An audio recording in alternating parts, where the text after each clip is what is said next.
Banyak perusahaan atau instansi melakukan transformasi digital atau digital transformation dengan harapan mereka bisa mendapatkan keuntungan yang berlebih atau dapat memberikan pelayanan kepada publik dengan maksimal. Namun terkadang digital transformation gagal oleh orang-orang yang justru menghambat dari internal itu sendiri. Lalu bagaimana solusi dan apa yang sebenarnya terjadi dengan kegagalan transformasi digital itu?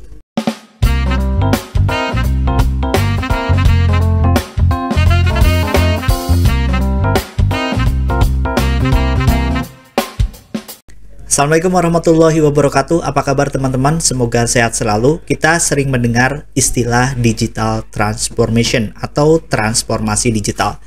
Ini adalah sebuah proses yang merubah proses bisnis yang ada dalam sebuah instansi atau sebuah lembaga atau sebuah entitas bisnis menjadi serba digital.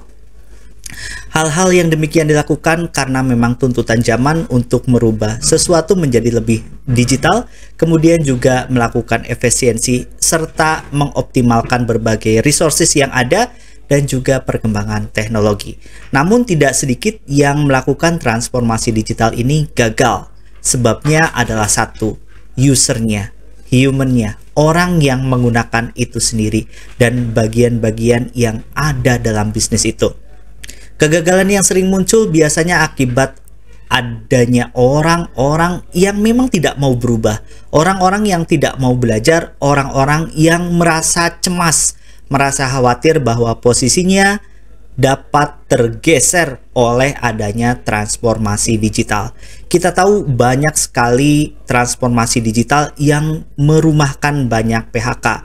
Kita mendengar dulu istilahnya di Jasa Marga, setiap tol kemudian berubah menjadi tapping menggunakan e-money, berapa ribu orang yang harus tergeser dengan adanya mesin e-money di tol. Begitu juga di perbankan yang saat ini sudah banyak digantikan oleh teknologi digital, mulai dari pembuatan rekening, kemudian customer service dan yang lainnya. Bahkan store tunai dan tarik tunai sekarang sebagian tidak melalui teller. Nah, transformasi digital ini bisa gagal bila ada orang-orang yang secara kuat menolak kehadiran transformasi digital itu. Akibatnya, transformasi digital tidak berjalan semestinya dan bisa disebut sebagai sebuah kegagalan.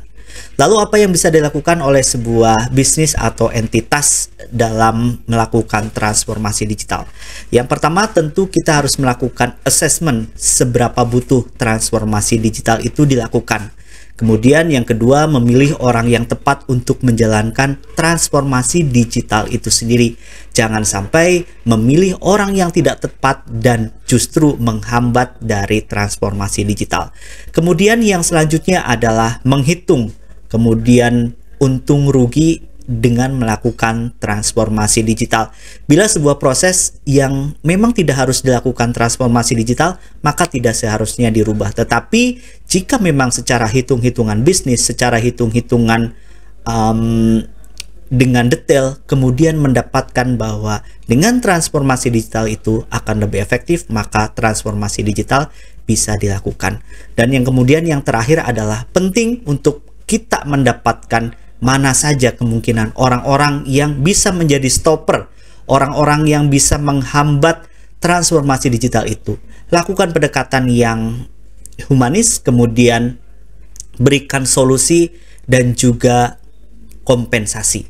Dan itu akan menjadi sebuah cara baru, sebuah alternatif baru supaya transformasi digital bisa dilakukan dengan mulus dan optimal.